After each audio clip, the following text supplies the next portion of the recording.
Guys, അപ്പം നമ്മുടെ പുതിയൊരു വീഡിയോയിലേക്ക് എല്ലാവർക്കും സ്വാഗതം. അപ്പോൾ ഇന്ന് രാവിലെ ചേട്ടന്മാരെ കൊണ്ട് പറമ്പിലേക്ക് ഇറങ്ങിയപ്പോഴാണ് നമ്മുടെ പറമ്പിൻ്റെ തൊട്ടടുത്തുള്ള പറമ്പിൽ അതിരയിലൊരു ചക്ക നിൽക്കുന്നു.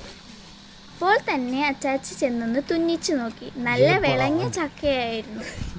പിന്നെ ഒന്നും നോക്കിയില്ല, ചറപറ വെട്ടിയെടുത്തു. എന്തായാലും അപ്പുറത്തെ പറമ്പിലെ ചക്കയായതുകൊണ്ട് വേഗം എടുത്ത് കയറിപ്പോന്നു.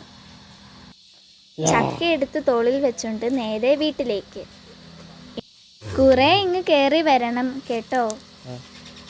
വീട്ടിൽ വന്ന് ചക്ക വെട്ടിയെടുത്തപ്പോൾ നല്ല മുഴുത്ത ചൊളയാണ്. അച്ചാച്ചിയാണെങ്കിൽ ചക്ക മുറിച്ചു തന്നിട്ട് പോയി. ഞങ്ങളെല്ലാവരും പിന്നെ ചക്കയടത്തൽ പരിപാടിയിലേക്ക് കടന്നു. കുറേ പച്ചച്ചൊളകൾ അതിൻ്റെ ഇടയ്ക്ക് ഞങ്ങൾ അകത്താക്കി. പിന്നെ ഞങ്ങൾ എല്ലാം അടുത്തി മുറത്തിലേക്കിട്ടു. അതിൻ്റെ ഇടയ്ക്ക് കുഞ്ഞത് നല്ല പാട്ടൊക്കെ പാടുന്നുണ്ട് കേട്ടോ. അതിനുണ്ടാക്കിയ വീടിൻ്റെ കയർ താമസത്തിന് ഞങ്ങളെ വിളിച്ചു. ഇപ്പം ആൻറ്റീനെ വിളിക്കുകയാണ് കേട്ടോ.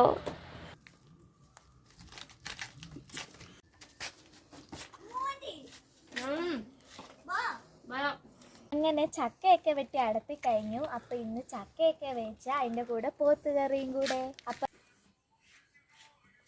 വൈകിട്ട് അമ്മ കുളി കഴിഞ്ഞിതാ ചക്കയൊക്കെ അരിയുവാണ്. കൂട്ടത്തിലാണെങ്കിൽ അമ്മയുടെ കുഞ്ഞിക്കിളി മിക്കുവുമുണ്ട്. കുഞ്ഞിത് ചക്ക വറക്കുന്ന കാര്യവും പറയുന്നുണ്ട്. ഞങ്ങൾ ചക്കപ്പുഴുക്കിൻ്റെ കൂടെ ബീഫ് കറിയാണ് ഉദ്ദേശിച്ചത്, പക്ഷെ കിട്ടിയത് ചിക്കനായിരുന്നു. അപ്പം എല്ലാവർക്കും tata bye bye, see U.